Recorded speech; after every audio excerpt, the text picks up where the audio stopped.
আজকে জীবনে প্রথমবার আমি পদ্ম পাতায় ভাত খেলাম। কোথায় আর কিভাবে চলো তোমাদের সাথে সবটা শেয়ার করছি। আজকে ছিল আমার এক বৌমনির বেবি শাওয়ার, তাই আজকের দিনের জন্য আমি এই শাড়িটা বেছে নিয়েছিলাম। এই শাড়িটা আমায় গিফট করেছিল আমার মা গত বছর পুজোতে।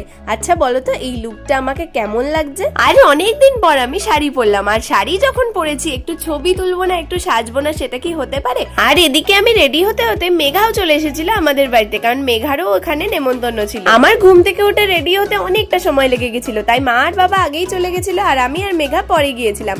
গিয়ে বৌমনির সাথে সুন্দর সুন্দর কয়েকটা ছবি তুলে বসে পড়েছিলাম খেতে।